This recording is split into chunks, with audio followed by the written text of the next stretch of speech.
All right, welcome to episode 3 of the podcast Letters to the Part of Me. First of all, if you're watching the video, I just want to apologize for the mess. As you can see, we still haven't finished the renovation of the wall. Paint should be going on next week, hopefully. Let's see. It doesn't look great, but it's about doing it and not looking for perfection, even though we are in Virgo season, especially as we are in Virgo season, I would say. Anyways, I'm Clara, and today we are talking about the 4 survival states your nervous system can move into when a threat is detected.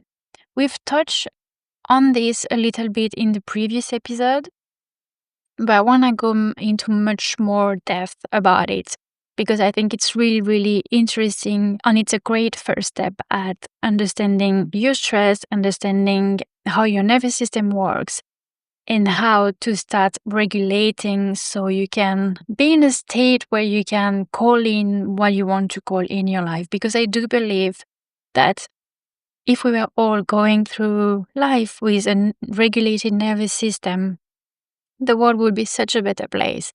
And also, if we are not in survival, that means we are in our true self. That means we are acting as our true self. That means we feel entitled to ask for what we want and entitled to go after our dreams. So I do really believe that regulating our nervous system and the nervous system in general is key to everything in our lives. So if you've ever wondered why you react the way that you do when you are under stress, or why you keep cycling back into the same patterns, like why do I always get angry with my kids when they behave that way? Why do I always transform into like this other person when my kid does this or that? Why do I always go into those same patterns when I know that I know better? So my wish for this episode is that you can see yourself with more compassion. All right, so in episode 1, we talked about the stress cycle and how your nervous system evolved from thousands of years ago to keep you safe from physical threats such as lions and whatever was an immediate stress to your life. And how now most of our modern stresses are not so physical and they can be more like situations at work, an argument, emails, unexpected bills, and so on and so on. And how our nervous system still reacts exactly in the same way as if our life was threatened by this email we just received. And why we feel so much activation in our body from a single little event that might not look as important when we look at it from a bigger scale.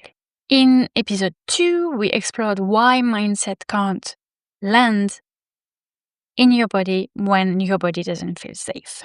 And today what I want to talk about is the 4 main survival strategies or stress responses that your nervous system go through when a stress is detected, when it feels that your life is threatened. So there are 4 different responses that your nervous system go through and pick depending on the situation.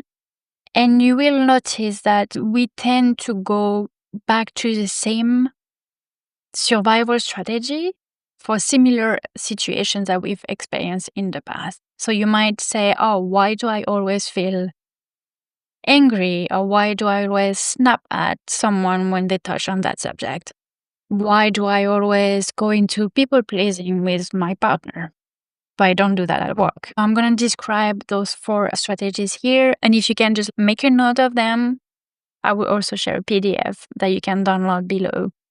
And it's really, really interesting if you can notice what is the kind of number 1 survival strategy that you see yourself using over and over and over again.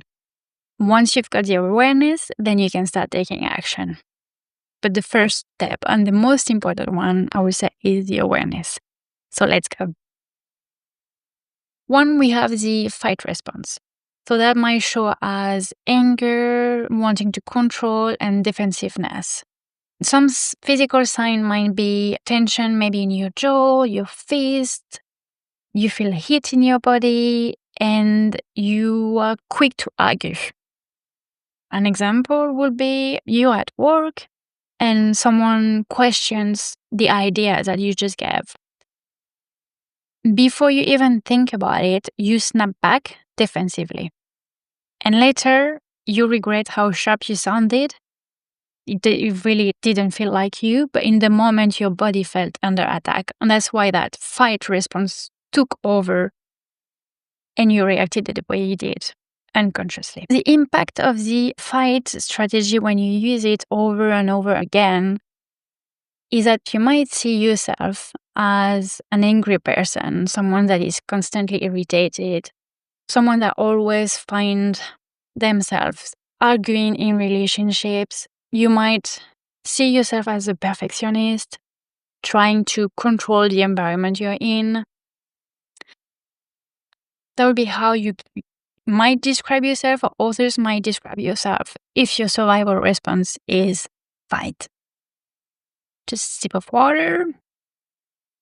Regulating my nervous system here. Okay. So second one is the flight response. And that one might look like anxiety, restlessness, overdoing, someone that is kind of like hyperactive, that can't rest. And the signs in your body might feel like racing heart, jittery legs, you can't sit still, you're overscheduling. So a real life example of using the flight response as a strategy when your body feels threatened is, for example, you finally have time to sit down and work on a project that is really important for you. Instead of working on it, you need to stand up and go and clean the kitchen. You remember that you needed to do that. Or you start scrolling on your phone. You start researching things that you want to buy. You're physically moving, you're doing things, but you're not going in the direction that matters to you. Therefore, afterwards, you might also have this critical voice adding another layer, like, why do you do that? This is sabotaging. Why are you sabotaging yourself? Blah, blah, blah. The impact when you use that strategy over and over again in your life is that you might feel burnout. You might feel like you're always running on empty and you can't really rest. Okay, next survival response is freeze. So that might look like numbness, shutdown, or exhaustion. Signs in your body are your body is heavy, you've got brain fog, time is just slipping away. It's like you sit down to do something and all of a sudden 1 hour has passed and you don't really know what you were doing or where you were, what happened during that hour. A real life example would be you've got a deadline for something for tomorrow. And you should start right now so you can meet the deadline. But somehow you're just staring at your screen. Time passes and you can't really get to do it. It's different as a flight response because the energy is just not here. You're physically here, but mentally you're just somewhere else. Something that you might also do is start watching a series, and you just can't stop. You know you have that deadline, you're stressed about it, but you can't get yourself to turn off the TV and start working on your project, working on that deadline. If this is your go-to strategy, the impact on your life might look like depression, disconnection, hopelessness, and low motivation. It's like you're here, you're living your life, but you're not really here. Let me know if that sounds familiar to you.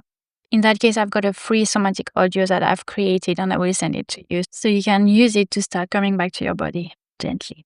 The last survival response that we will talk about is Fawn. So this looks like people pleasing and over caring for others' emotions. Like you're saying yes when you don't want to do something, you're over-apologizing, doing everything you can to avoid conflicts. You're always scanning others' emotions, walking on eggshells so they don't get angry at you, so they don't get upset. So a real life example of that will be a friend asks you for help moving out. And it happens to be on the only weekend that you set for yourself to rest. But before you even think about it, you've already said yes to your friend. Later, you feel resentful. You actually don't want to help them moving out. You really need that space for you to rest. But you're also terrified of disappointing them. So you still go.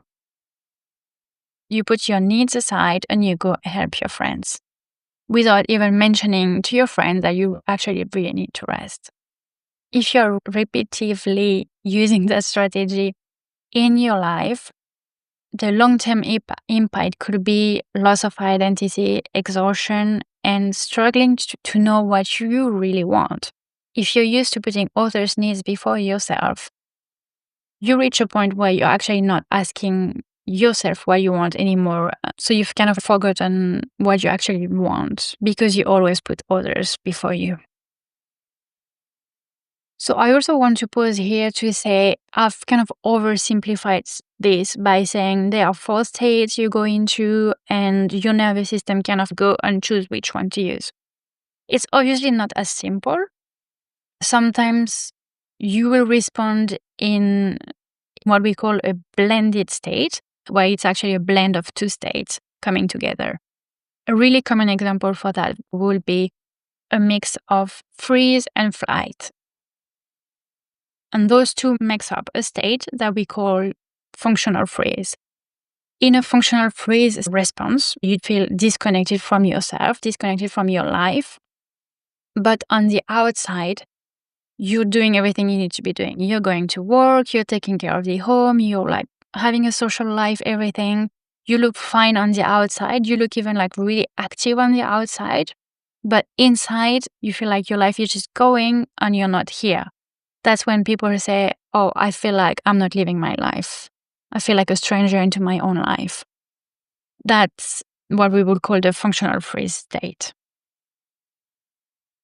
And it's not as simple as just being in a freeze state or being in a flight state. You're kind of like mixing the two. The reason I've simplified it is to make it easier for you to get this awareness of what state you recognize more in your day-to-day life. And then we'll see what to do once you've recognized which state you go to most. Because indeed, most of us, we have a state that we live in most often. That's when we recognize ourselves as having that personality. So you might be saying of yourself, I'm just a people pleaser. That's just who I am. Are you really? Or is it just that the most common response that you use when facing a stress in your life is to people please? You see, that's where we get stuck, actually. It's when we mix those survival responses that are how we react when we face a challenge with who we are in our most relaxed states.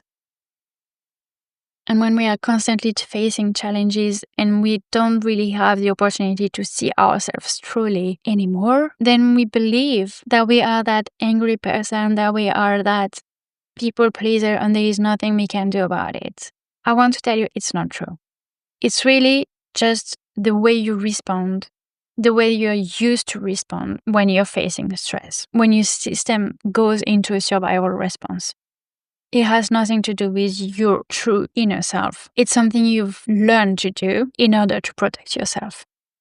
It's not you. And please just take a moment to acknowledge that, because I think this is so, so, so important that we differentiate how we react when facing stress and who we are really when we are feeling safe. The most important piece of reclaiming who you are really after regulating your nervous system is to recognize the judgmental voices in your head, because they are the keys to truly, truly healing yourself. They have so much to say about what has influenced yourself from when you were a baby and why you believe what you believe and why you do what you do when you know it's not you. They have so much to say about that. And listening to them is really the first step in starting to change. But let's not go into that right now. Okay. So if you pay attention, and please download the PDF that I will include with this video. So look at the PDF, learn what the different survival strategies are. And when you do recognize the most common one, and when you do see yourself responding in that way, in the middle of a stressful situation or just after it, and see that they are just what they are. They are just strategies that your nervous system is using to keep you safe. There is nothing wrong about them. There is nothing wrong about the way your nervous system is using them. They are just what they are. They are strategies that your nervous system learned that were useful in order to keep you safe. The key is really in noticing them, because awareness is the first step. So as we discussed in the first episode, when your nervous system detects a threat and goes into that stress cycle, what it really needs in order to come back to a state of homeostasis is to complete that stress cycle. And recognizing what strategy your nervous system has used is also a great way to help it complete that cycle when you didn't have the opportunity to do so.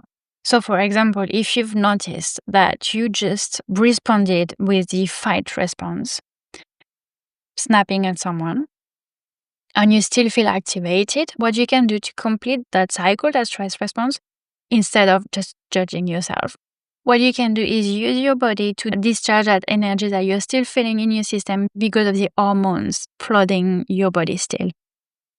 So your body was prepared to fight, right? The tension is here, and what it needs is really to release that tension. So one exercise, for example, would be to push against the wall. Put your hands against the wall, the muscles active as if you were fighting, and release. And again, push against the wall, release. Any quick action that you can do where you tense and release your muscles for a few times will help satisfy this stress response that your body used. You could also be pressing your arms together or pushing your feet into the floor if you can't stand up. And let go. And you do that with a breath. So you inhale, exhale, push. Relax, inhale again, exhale, push. Do that a few times. And then ground your body. Come back to your body. So feel your feet on the floor. Long exhale. Place a hand maybe on your chest. Come back to your body, feel it. Feel your body, and this will send a message to your nervous system that you are safe. If you've noticed that you use a flight response, your body was prepared to run. So you might feel inside yourself all that energy as well. The adrenaline is here, and that's why you're feeling jittery. Your body wants to move, really. What you can do when you're feeling like this is shaking out your body. So if you're sitting, shake out your arms, shake out your legs. If you can stand up, do a somatic shaking where you're just bending your knees quite quickly, and that will have a ripple effect in the rest of your body where everything will start shaking. Or what you could also do is tap your body. Gently, you don't have to go strong, really. Just tapping your body, you could bounce, you could even just go for a walk. All your body is asking you is to move, to use this energy that it has kind of gathered up in the center, in the core, and move it so it can complete the stress response. Once you've moved, find a way to ground yourself. So it could be placing the hands on your body, feeling your body. Could be with breath, really focusing on breathing out slowly. Just letting your body know that it's okay and you're safe now. The stress has passed and you're safe now. If you've noticed yourself going into a freeze response, you might feel trapped in your body. You might be aware of like energy inside you, but it just feels like too much. Doing any movement feels too much. You might feel like anything that requires moving is too much right now. Your body has gone into energy conservation mode. So it doesn't want you to go for a run definitely or be social right now. What it's asking you is take it slow. Take it way slower. When you notice that state, the first step would be to make space in your body. So for that, you can use gentle stretches. You can maybe open your arms, start opening your body. You can roll your shoulders. Really, the idea is to open up your body again. You might feel like your body has gone into a protective position where it's just trying to conserve the energy. And because the stress is not here anymore, what you want to do is slowly open up again. Any stretches that you can think of would be good for that. If you want, you could even use maybe a video of stretches or yin yoga, something like that would be good. Taking it slow. Don't rush into the stretches. Follow your body, see where it needs to open, where it feels good to stretch. And then let those movements evolve. Maybe you want to start stretching the spine. Maybe you want to start shaking your body a little bit. Maybe you want to go into twist. Maybe you want to start tensing and releasing your muscles. Think of doing all of this lightly. Here, what we are doing is waking up the body. And again, once you've gone through that, and it doesn't need to be 30 minutes, really, it could be 10 minutes. Stretching, moving the energy, and the last step again is to ground yourself. So pressing the feet into the floor, looking around the room you're in, coming back to the present moment. If you've noticed yourself going into the Fawn response, you might feel trapped, you might feel unseen, and maybe you're feeling resentful. You have kind of like that mix of emotions, but you don't really want to move. Same for freeze, go really gently. Start making space with more stretches and then start moving. So tense, release, tap on the body after you've done the stretches. When you start opening up the body again, if you're upset about something, upset about having said yes to a situation where you wanted to say no, for example, imagine that situation and imagine yourself creating a boundary with it. So you're activating your muscles when you do that, but you're also creating an imaginary boundary. Try it and see how it feels. And the last bit as well would be to ground your body again. So place your hand on your heart maybe, notice your breath, and gently come back to the present moment. So as you reflect and as you observe which survival response feels most familiar to you, see if you can notice it with curiosity instead of judgment. See if you can almost take it as a game and observe it as if someone from the outside, as a detective, oh, it's interesting. I went into that response. Okay.